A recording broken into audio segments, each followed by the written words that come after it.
తెరవలేకపోతున్నారు. నోటిఫికేషన్పై గోప్యత ఎందుకు, గడువు ఎందుకు తక్కువ పెట్టారు, ఆగమేఘాల మీద జాబితా ఎందుకు రెడీ చేశారు, దరఖాస్తులు స్క్రూటినీ కూడా ఎందుకు సవివరంగా చేయలేదు, పాత జాబితాలో ఉన్న పేర్లు మళ్ళీ ఎందుకు పెట్టారు, ఎన్నికల కోడ్ ముందే ఎందుకు హడావుడిగా కన్ఫర్మ్ చేసుకోవాలని ఎందుకు ఇంత ఆరాటం పడ్డారో సిఎస్ జవహర్ రెడ్డి రాష్ట్ర ప్రజలకి చెప్పాలి. అస్మదీయుల కోసం ఇంత అడ్డగోలుగా ఇంత ఆత్రంగా చెయ్యాలా అని చెప్పి నేను జవహర్ రెడ్డిని ప్రశ్నిస్తూ ఉన్నాను. ముఖ్యమంత్రి మరి ఈ ఆపద్ధర్మ ముఖ్యమంత్రి కనుసన్నల్లో జగన్నాటకంలో లండన్లో ఉన్న ఆయన ఆదేశాల మేరకు స్వామి భక్తి ప్రకటిస్తూ ఉన్న సిఎస్ జవహర్ రెడ్డి దీని మీద ప్రజలకు సమాధానం చెప్పాలి, సంజాయిషి చెప్పాలి. సిఈసి దీన్ని చర్యలు తీసుకోవాలని చెప్పుకోవడం మేము కోరుతున్నాం. ఈరోజు జాతీయ అధ్యక్షులు నారా చంద్రబాబు నాయుడు గారు కూడా ఇవాళ ఎవరైతే అధికార యంత్రాంగం secretary department of personal and training government of ఇండియాలో వారికి ఉత్తరం రాశారు. అట్లాగే చీఫ్ ఎలక్షన్ కమిషన్కి న్యూఢిల్లీకి ఉత్తరం రాశారు.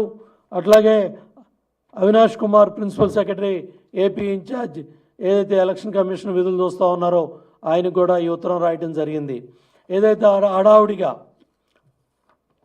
ఆర్భాటంగా ఇవాళ రాష్ట్ర కేడర్ అధికారులు ఐఏఎస్లను ఎంపిక చేసేందుకు ఇంటర్వ్యూలు నిర్వహించేందుకు ప్రభుత్వ ప్రధాన కార్యదర్శి జవహర్ రెడ్డి ప్రతిపాదనలు పంపటం ఎన్నికల నిబంధనలకు విరుద్ధంగా ఈ కార్యక్రమాన్ని చేపట్టారు.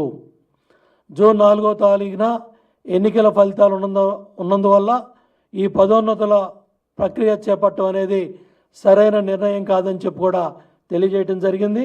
అదేవిధంగా ఎవరైతే యూపీపీఎస్సీ చైర్మన్కి కూడా చాలా క్లియర్గా ఈ వివరాలను యూనియన్ పబ్లిక్ సర్వీస్ కమిషన్ చైర్మన్కి కూడా ఈ వివరాలన్నీ కూడా చంద్రబాబు నాయుడు గారు తెలియజేయడం జరిగింది. ఏదైతే మొండితనంతో ఇంటర్వ్యూలు నిర్వహిస్తే పూర్తిగా ఇది ఎన్నికల కోడ్ ఉల్లంఘించినట్టే. ఈ పదోన్నత జాబితాలో ఉన్నవారు కూడా ఎవరైతే ఇవాళ మీరు షార్ట్ లిస్ట్ చేస్తూ ఉన్న 49 మంది అని చెప్తా ఉన్నారో కమర్షియల్ డిపార్ట్మెంట్లో చాలామంది అర్హత ఉన్న వ్యక్తులు అప్లై చేసుకోవడానికి కనీసం నోటిఫికేషన్ కూడా సచివాలయంలో హెచ్ఓడీలకు కూడా తెలియజేయాల మీ నోటిఫికేషన్. అంటే ఏ స్థాయిలో అధికార దుర్వినియోగం జరుగుతూ ఉంది, ఏ స్థాయిలో మీరు అస్మదీయుల కోసం పనిచేస్తూ ఉన్నారు, ఏ స్థాయిలో మీ జిల్లా స్థాయి